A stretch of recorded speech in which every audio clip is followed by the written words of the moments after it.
Hello, नमस्कार. तुमचं सगळ्यांचं पुन्हा एकदा माझ्या एका नवीन ब्लॉगमध्ये स्वागत करते. तर आता चालू आहे माझा संध्याकाळचा स्वयंपाक आणि तुम्हाला सांगू का, जे माझे शॉर्ट व्हिडिओ बघतात ना, तर त्यांना माहिती झालंच असेल की मी पहिल्यांदाच म्हणजे असं उकडीचे मोदक तांदळाच्या पिठामध्ये केले होते. म्हणजे मोदक उकडीचेच असतात, पण तांदळाचं पीठ वापरून पहिल्यांदाच केले मी. तर मग ते मोदक मला आता संचीच्या पप्पांना पण करून घालायचे होते. त्यामुळे मला काही दम निघतोय काय, आमच्या आता घरचाच नारळ होता आणि तो नारळ आणला होता. काय ट्रेनचा आवाज यायला लागलाय बघा बरं. तर ट्रेन चालली आता आणि असू द्या, चला आता काय सांगत होते मी. तर मग घरचाच नारळ होता, थोडासा खाऊन झालता, थोडासा शिल्लक राहिला होता. मग आता मला काही दम निघाना, म्हणलं चला आता करूयात. तसं पण मला पण खायचं होतं. इतकं छान झालं ना, गेल्या वेळेस केलं ते आणि त्यामुळं मग मला पण खावं वाटत होतं. म्हणून मी काय केलं मग जे खोबरं होतं तर ते सगळं ओला नारळ खिसून घेतला. खिसून घेतल्यानंतर मग आता कढई गरम करून करायला ठेवली. त्याच्यामध्ये 1-2-3 चमचे तूप घालायचं. नंतर गूळ पण एका साईडला बारीक बारीक चाकून असा कट केला. गूळ थोडासा मऊच होता. गूळ मऊ असला की मग पटकन चाकूने कट होतो. एकदम कडक असेल तर मग होतच नाही पटकन. त्याला वरवंट्याने वगैरे फोडायला लागतं. नंतर इथं मग तुपामध्ये थोडंसं परतून घेतलं. गूळ छान असा पातळ झाला की नंतर मग थोडीशी ह्या भरणीमध्ये इलायची आणि सुंठ याची पावडर असते. तर चहा आई दादा कसं जास्त करून कोराच चहा पितात, मग ते सुंठ बडीशेपची पावडर टाकून चहा करत असतात. मग सुंठ नाही, सुंठ आणि इलायची, बडीशेप नाही बरं का.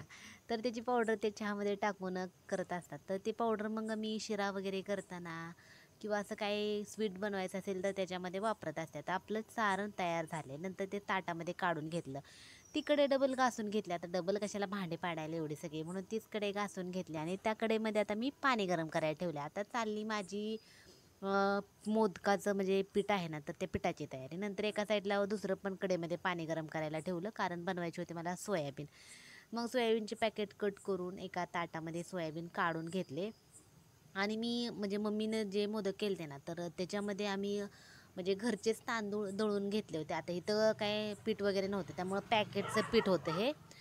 तर ते पॅकेटचं पीठ मी वापरलं होतं आणि पीठ जरा माझ्याकडून खूपच जास्त झालं. त्यामुळे मला ना अंदाजे 2-3 भाकरी पण करायला लागल्या, कारण मला अंदाजच समजलंच नाही किती पीठ असेल त्या पॅकेटमध्ये असं तसं. आणि मीठ सगळंच पॅकेट सगळं टाकलं. मग ते मी गरम पाण्यामध्ये पीठ मळून घेतलं. थोडंसं पाणी घातलं होतं आणि थोडंसं पाणी म्हणजे असं थोडंसं पाणी पण अंदाजानेच घ्यायचं बरं का, जास्त पाणी घ्यायचं नाही. आणि त्यात किंचित थोडंसं मीठ घालून पीठ छान व्यवस्थित मळून घेतलं. नंतर मग आता मोदकची तयारी चालू आहे. सारण तर आपलं तयार झालं. काय गाड्यांचा आवाज येतो, एकदम बाहेर बसलं ना गाड्यांचा आवाज येतो. संचित आमच्या चाललाय घरात आणि म्हणजे असंच चाललाय गोंधळ, काहीतरी त्याचं असतं चालू. त्यामुळे मी बाहेर बसल्याने बाहेर गाड्यांचा आवाज येतोय. नुकतीच ट्रेन गेली, ट्रेन झाली की गाड्या असं काही ना काहीतरी चालू असतं. आणि आता जवळपास एक संध्याकाळचे 10 वाजत आले. 10 वाजता मी म्हणजे असं एडिट करायला बसले.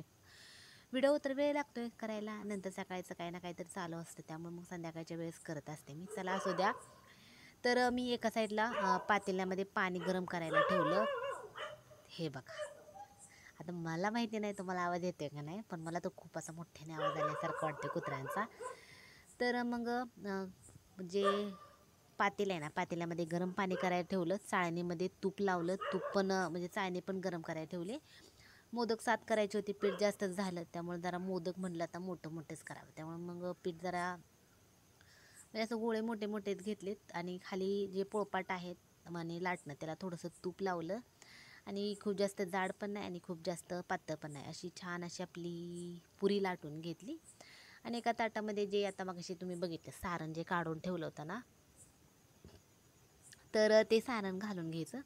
आणि मी काय एवढा आता मोदक करण्यात एक्सपर्ट नाही बरं का काय. आणि तसं पण आता मी मोजून 2च वेळा हे मोदक केलेत. आणि उपवास म्हणलं तर माझं म्हणजे असं मी फक्त अंगारकी करते. आता प्रत्येक महिन्याच्या संकष्टी वगैरे काय करत नाही, त्यामुळे मोदक काय म्हणजे वर्षातून 2 वेळाच करायचा. आता अंगारकी कशी प्रत्येक म्हणजे 6 महिन्याला असते, वर्षातून 2 वेळा असते, त्यामुळे मोदक करायचं जास्त असं योग्य येत नाही.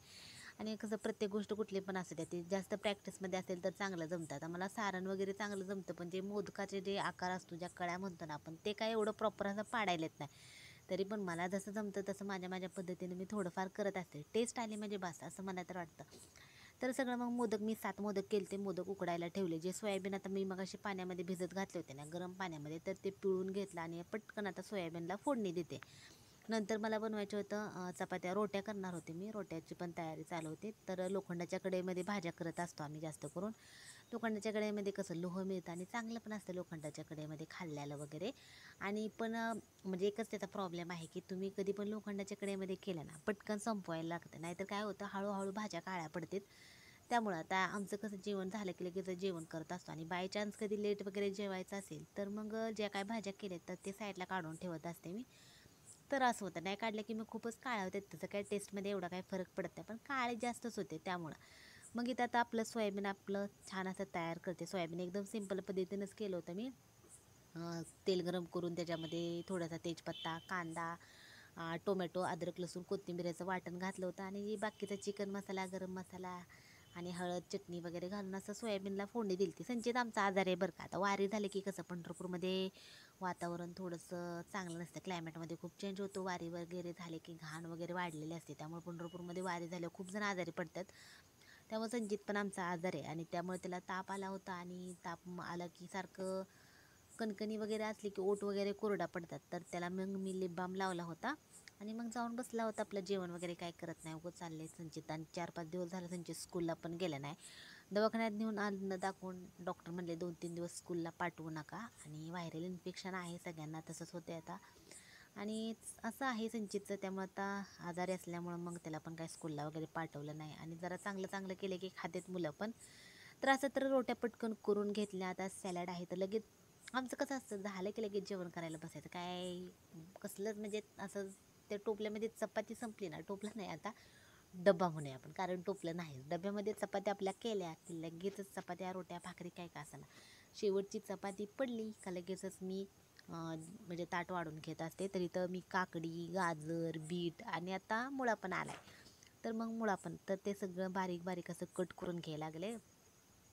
आणि जेवणामध्ये सॅलड खाल्लेलं चांगलं असतं, त्यामुळं असतं. मग काय काय असतं, मुळा आता आता कसं श्रावण महिन्यामध्ये मुळा असतो. आता श्रावण महिन्यातले सोमवार पण सुरू होतील. माझा श्रावण महिन्यातला सोमवारचा उपवास असतो. तुमचा असतो का नक्की सांगा. आता मी काय श्रावण महिना वगैरे पाळत नाही बरं का. लग्नाच्या अगोदर मी पाळत होते, पण आता फक्त म्हणजे महिना पाळत नाही, सोमवारी किंवा एक दिवस अगोदर असं म्हणजे नॉनव्हेज वगैरे खात नाही, तर असं असतं. तर इथे बघू शकता छान असं ताट तयार करायला लागले मी. 2 मोदक घेतले, मोदकात थोडंसं तूप सोडलं.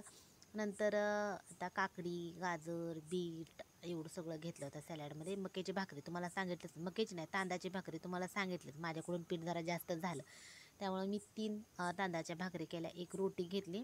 तर हे ताट काय माझं नाही बरं का, हे संजयच्या पप्पांना मी ताट तयार करते. नंतर इथे घेतली सोयाबीनची भाजी. तर इथं बघू शकता मस्तच आपला संध्याकाळचा स्वयंपाक तयार झाला आहे. तुम्ही सगळेजण या जेवण करायला. आणि आजचा व्हिडिओ कसा वाटला ते नक्की सांगा. बाय.